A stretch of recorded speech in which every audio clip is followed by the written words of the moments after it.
All right, but you just mentioned it. So you just got back from conference over there on the East Coast. So tell us what you found over at NCLGS.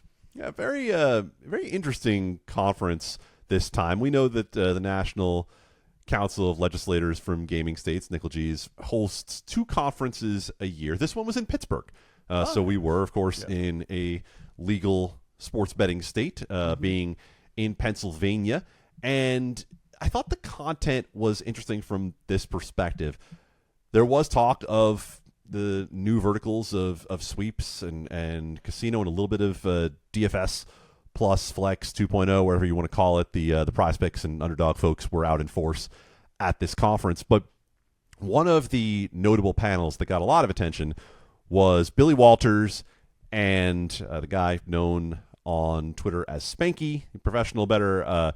They were kind of soft launching something that came out this week called American Bettor's Voice, where they're attempting to, as they say, get a seat at the table for the voice of the bettor. Now, you could bring up some reasonable discussion as to who the bettor is that they're representing. I mean, you're talking about a couple of guys with some significant coin, where if you go to their website for the American Bettor's Voice, they want you to pay $100 a year to join the organization. I might say they've got plenty of money to just sign people up and let them be a part of it without having to pay $100 a year. But the idea was they had a sit down with Billy, with Spanky, with Richard Schutz, that veteran casino legislator at the conference, and some very interesting discussion about what the life of someone who operates at the level of a Billy Walters is like. Now, we know that Billy Walters ran into some trouble legally, did some time in prison. We know that Spanky's currently tied up in the lawsuit situation involving bearding that we talked about extensively on this podcast. But to me, the fact that Sean Fluharty, the delegate from West Virginia, who is currently the president of NCLGS, is someone who understands the industry a bit, was involved in getting those industries of sports betting and iGaming going in West Virginia. And bringing those guys in, I thought, showed that we're entering a level of sophistication with the discussions around sports betting when it comes to legislators that I thought was intriguing to see. Now, keep in mind, with NCLGS, you have a lot of new legislators coming in. You're kind of constantly churning through folks who want to come and learn about, do they want to work on gaming legislation in their state? And that's what this conference is really there to do, to build networking, to give them education, to let them learn from some people who've done it before. So that being said, there was that level of, I would say more 101 discussion, but it's more 303 and 404 when you start getting into talking to professional bettors. So that was one thing. I'll pause there and let you weigh in on that part, because the second part that I want to bring up is a little more related to iGaming, and I thought it was an interesting discussion brought up by a legislator from Maryland. Yeah, it's kind of one of those things, Adam, where I've seen this happen in the other deals too. Like, there was like the Poker Players Alliance, like back in the day, and for poker players. And then I know they tried to do something with the DFS and things. I think it's fine. And listen, people want to be a part of groups. And honestly, at the end of the day, it ends up being more of just a social thing anyway, right? It's like, it's a reason for everyone to get together once a year. I'm sure there'll be some in-person meeting or so,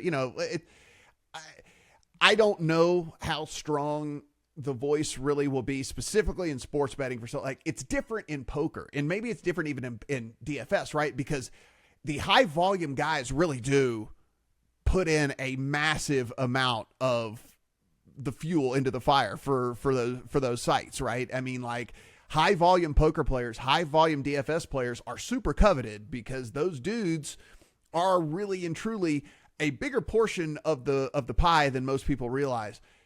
In sports betting, we already know this. We already know, like, the 1% is like just not. Yeah, I mean, they're making the big bets, but as we always talk about, they're probably winning the big bets more often too. It's just that we know the 99% is going to get catered to. I hate it. You hate it. We want to see it equalized a little bit more, and we want everyone to have a fair shake in all of this, but I just don't know from a business perspective, specifically with a lot of these tax rates that they're paying in other places, and as much as it costs to get going. You've talked about the marketing expenses that it takes to keep these things going.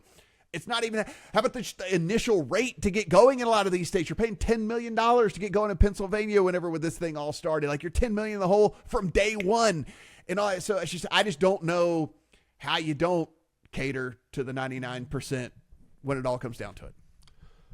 And a lot of the talk, Matt, was about 1% issues, right? They want transparency in pricing. They want transparency in limits. And we have spent a lot of podcast breath talking about both of those issues. We don't need to get into it now more. You know where we stand on all of those things. It's not simple to solve that stuff. And if they want to have part of the discussion, that's fine. But I also think it's important to understand who's talking to you, right? And I think it's important to understand that Billy Walters is one of the most successful gamblers of all time. Yeah. But we have to talk about people in totality, correct? Right? We have to talk about the fact that Billy Walters is a convicted felon for insider trading. And so there is a level there at which you have to understand not only the message, but the messenger. Now, a guy like Richard, who is working with them, is a highly respected regulator, a guy that I enjoy talking to at the conference.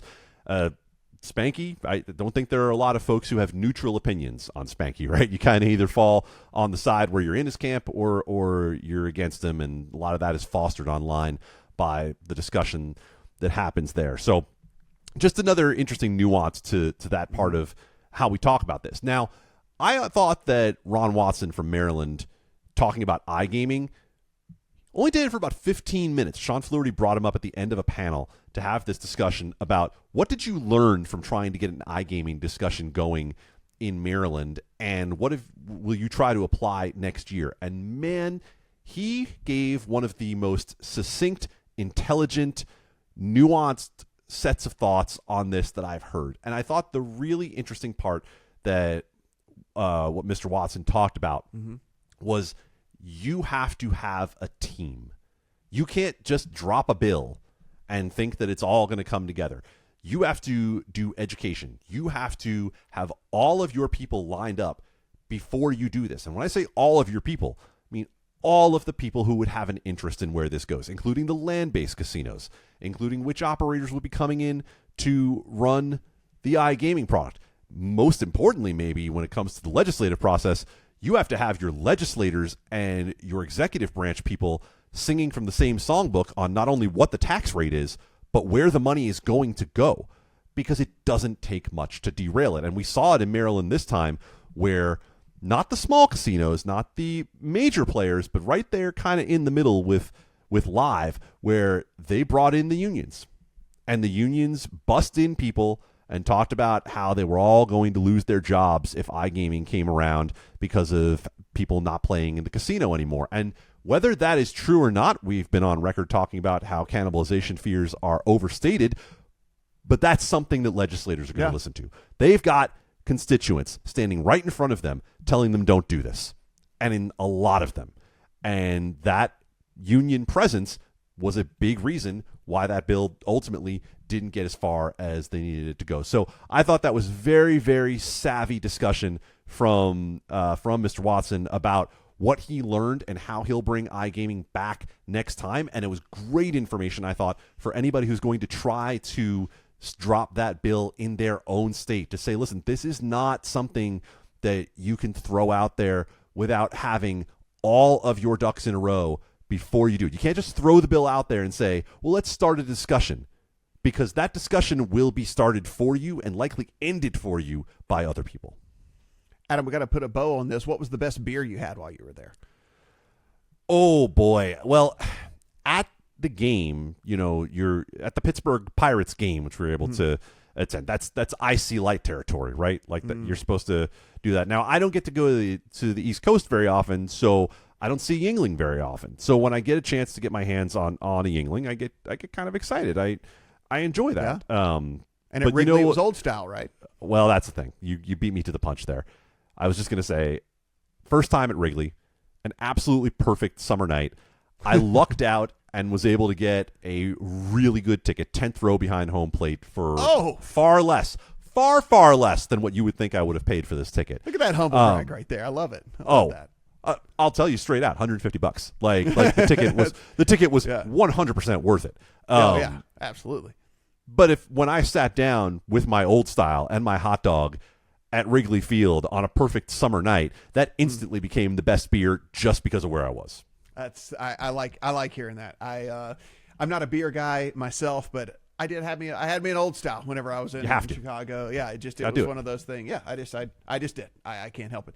Guys, everything we talk about, you can go over to LegalSportsReport.com and you can find all the written words Adam and team are putting together over there. If you found us on YouTube, hello. And if you haven't gone to that yet, head on over to our YouTube page and give us a follow over there as well. For Adam, I'm Matt. Talk to you guys next week.